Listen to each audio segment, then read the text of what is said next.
뉴욕 일대에 눈폭풍이 몰려오며 강풍을 동반한 폭설이 내릴 전망입니다.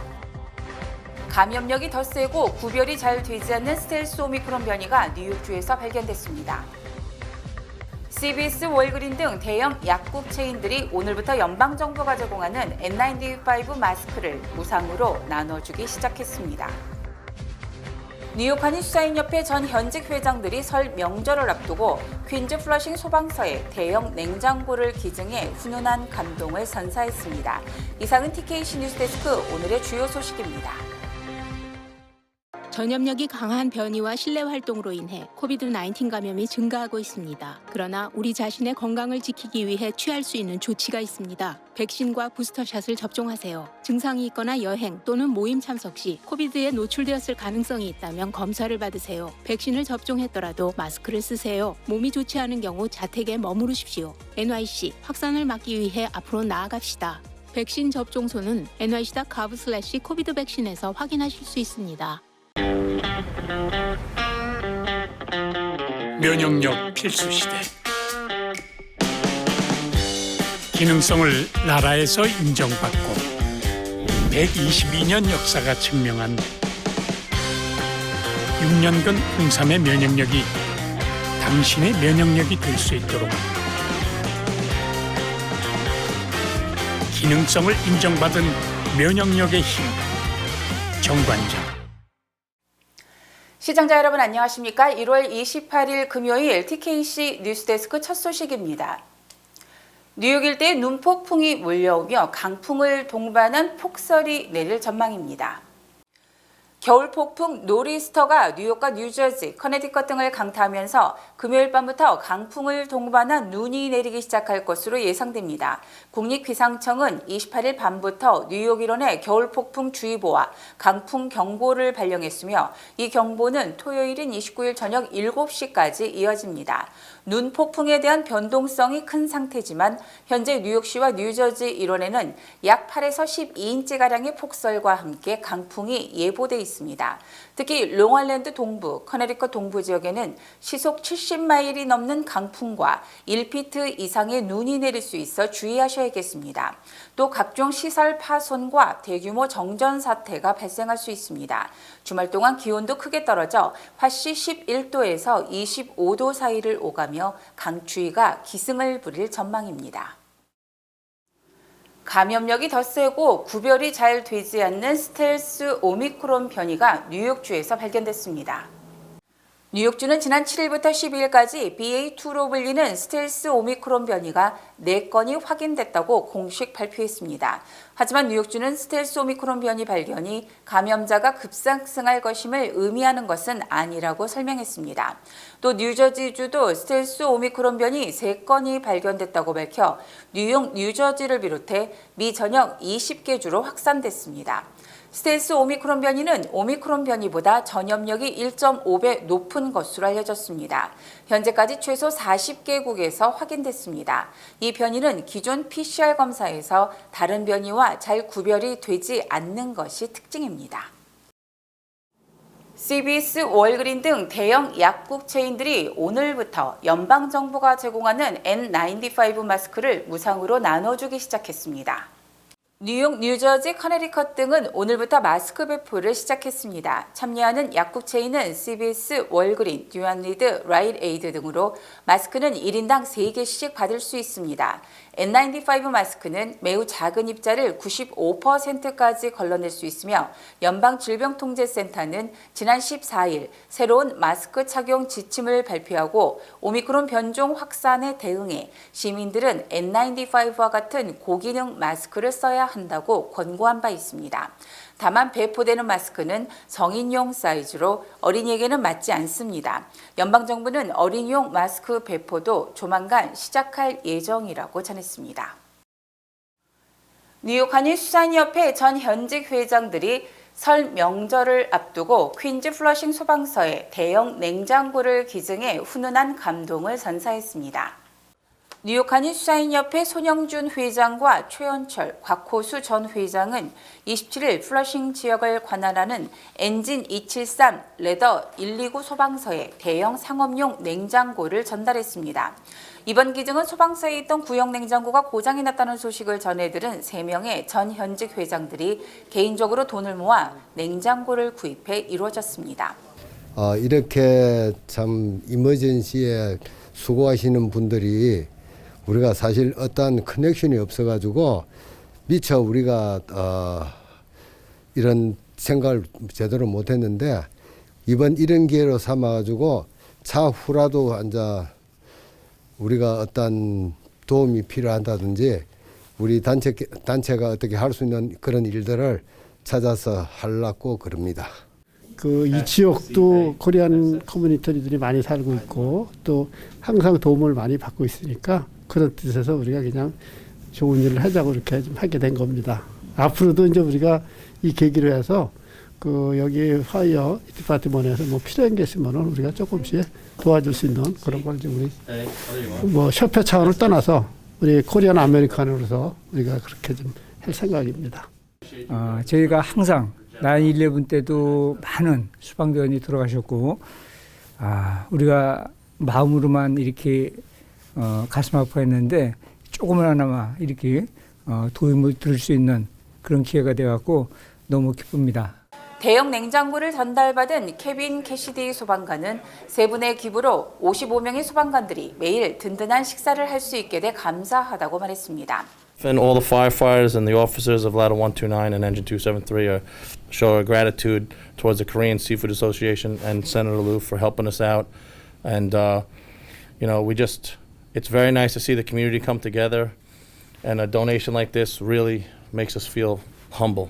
이날 잔리우 뉴욕주 상원 의원은 상업용 냉장고를 기부한 3명의 전 현직 회장들에게 선한 일에 기꺼이 동참해줘 감사하다며 감사장을 전달했습니다. Their old refrigerator was broken, it wasn't working anymore.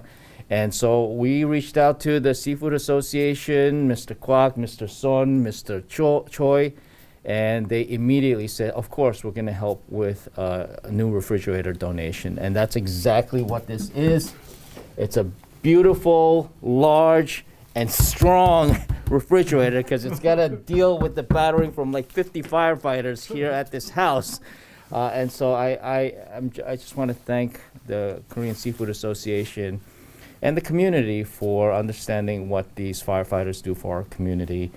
엔진 273 레더 129 소방서는 지난 1908년 설립됐으며 현재 50여 명의 소방관들이 근무하고 있습니다. 이들은 하루 평균 15건에서 25건의 사건 사고로 출동하고 있습니다. 뉴욕시에서 베트남계 할머니를 상대로 알시한 혐오 범죄가 발생했습니다. 브루클린 거주 60대 베트남계 여성이 길을 가다가 폭행을 당했습니다. ABC7 뉴욕 보도에 따르면 호와 응호에는 일주일 전 집 앞 식료품점에 가다가 묻지마 폭행을 당했습니다. ABC7 뉴욕과의 단독 인터뷰에서 이 여성은 길 한복판에서 달려든 괴한이 그를 마구잡이로 폭행했다고 말했습니다. 자신의 머리채를 잡고 여러 차례 주먹을 내려쳤다고 증언했습니다. 피해자는 1981년 남편과 함께 어린 아들을 데리고 미국으로 건너왔고 단돈 1달러를 들고 미국에 정착한 지도 벌써 40년이 지났습니다. 붙잡힌 가해자는 노숙자였습니다. 그는 경찰 조사에서 자신이 노인을 때렸다고 범행을 인정했고 진술 도중 자신은 중국인들이 생긴 게 마음에 안 든다며 꼭 홍역 환자 같다고 말한 것으로 알려졌습니다. 또한 중국인들이 자신을 쳐다보면 짜증이 난다며 범행 이유를 밝혔습니다. 제3세계 공항이라는 악평을 들었던 뉴욕 라가디아 공항의 B터미널이 27일 신축 공사 끝에 정식 개장했습니다. 라가디아 공항은 이날 캐시 호컬 뉴욕 주지사와 에릭 아담스 뉴욕시장 등이 참석한 가운데 B터미널 개장식을 갖고 본격적인 운영에 돌입했습니다. B터미널은 지난 2016년 공사를 시작해 6년 동안 40억 달러의 예산을 투입해 게이트 35개, 3,000대를 수용할 수 있는 주차장, 50여 개의 상점, 스카이 브릿지 등을 신축, 라가디아 공항을 최신 공항으로 탈바꿈시켰다는 평가를 받고 있습니다. 특히 이 공항은 바이든 대통령이 부통령 시절 방문한 뒤 마치 제3세계 국가의 공항을 연상시킨다고 말한 뒤 대대적인 보수 공사가 이루어졌습니다. 호컬주 지사는 어제 개장식에서 라가디아 공항이 지난해 12월 유네스코의 베르사유 유상을 받는 등 최악에서 최고의 공항으로 변신했다고 강조했습니다. 한편 라가디아 공항은 터미널 C와 터미널 D도 대대적 보수 공사를 벌이고 있습니다.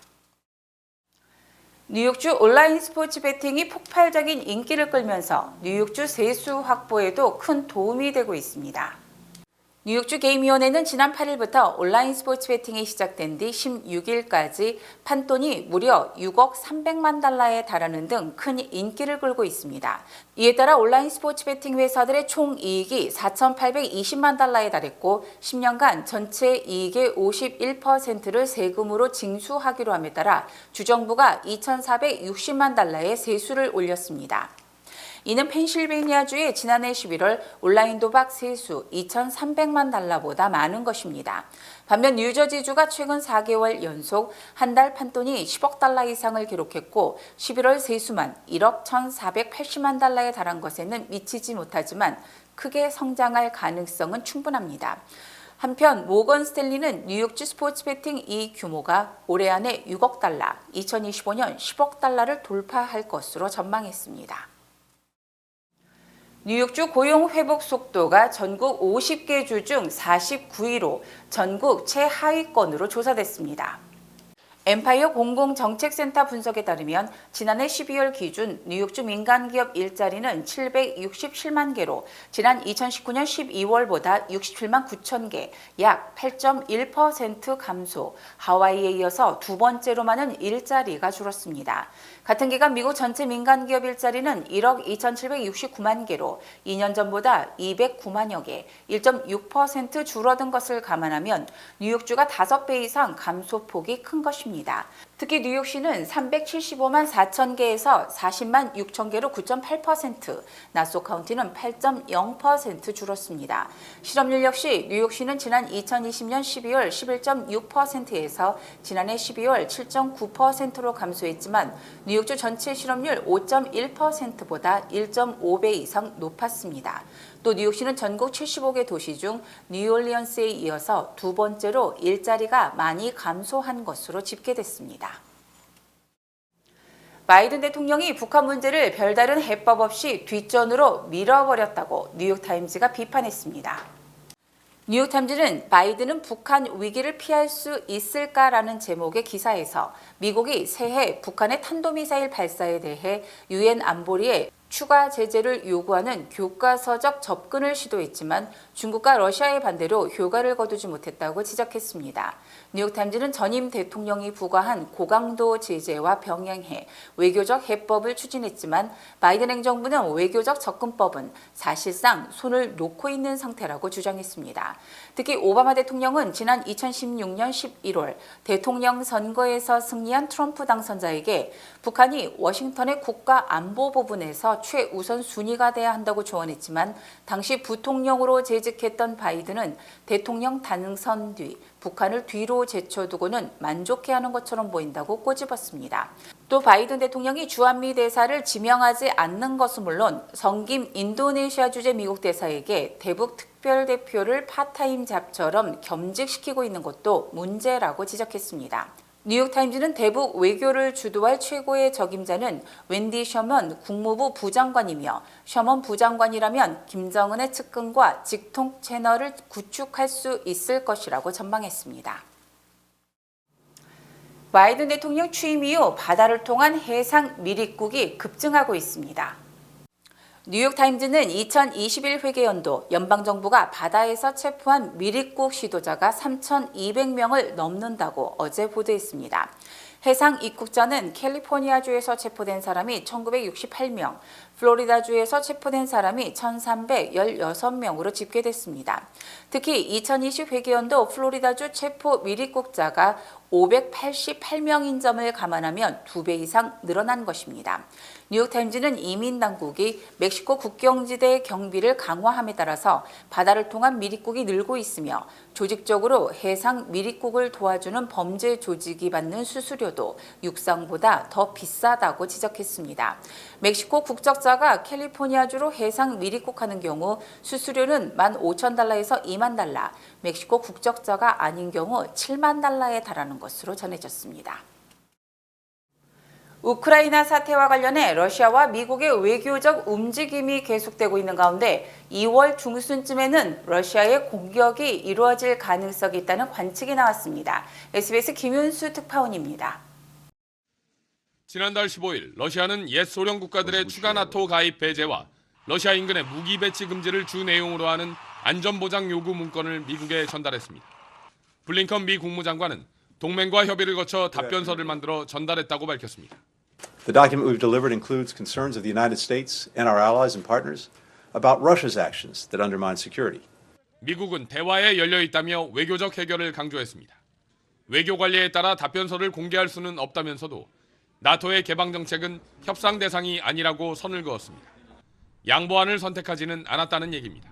NATO's door is open, remains open, and that is our commitment. 다만 군축이나 긴장 완화 등에 대해선 협상 여지를 열어뒀습니다. 미러 외교장관은 지난 21일 회담에서 미국의 답변서가 전달되면 다시 만나기로 한 바 있습니다. 이런 가운데 러시아와 우크라이나, 프랑스, 독일 등은 우크라이나 동부 지역의 휴전 노력을 확인하는 성명을 채택하며 외교적 해결에 불씨를 살렸습니다.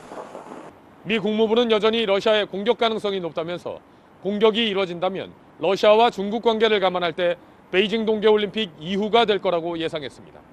워싱턴에서 SBS 김윤수입니다. 주요 단신 전해드립니다. 뉴욕주 강제 퇴거 중단 조치가 지난 15일 종료됨에 따라서 캐시 호컬 뉴욕 주지사가 연방정부의 세입자 보호를 위해 $16억 예산 지원을 요청했습니다. 뉴욕주가 코로나19 사태로 경제적 어려움을 겪고 있는 세입자들을 위해 제공하는 긴급 렌트 지원 프로그램에 포함된 유틸리티 지원금을 배분하기 시작했습니다. 에릭 아담스 뉴욕시장이 부패 혐의로 불명예 퇴직했던 필 뱅스 전 뉴욕시경 부국장을 부시장에 지명했으나 부적절한 인사라는 반발을 의식, 임용 관련 절차를 밟지 않고 있는 것으로 확인됐습니다.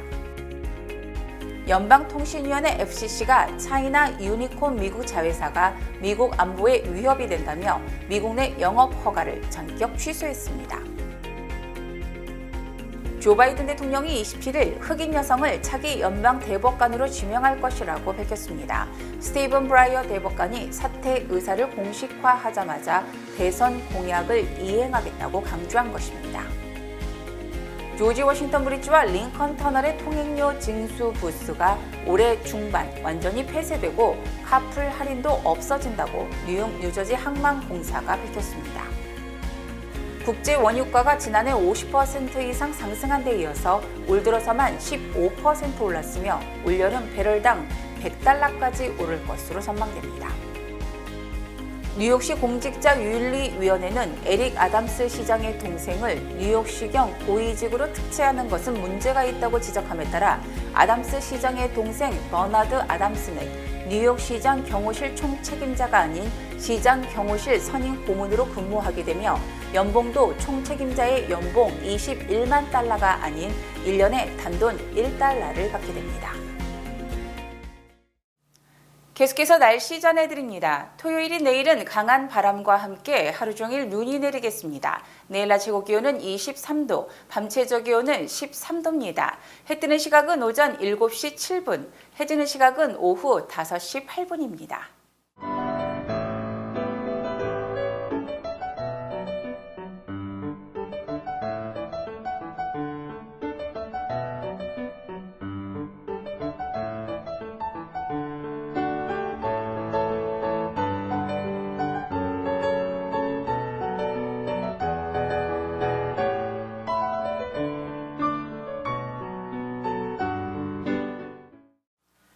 이상으로 1월 28일 금요일 TKC 뉴스데스크를 마칩니다. 시청해주신 여러분 고맙습니다.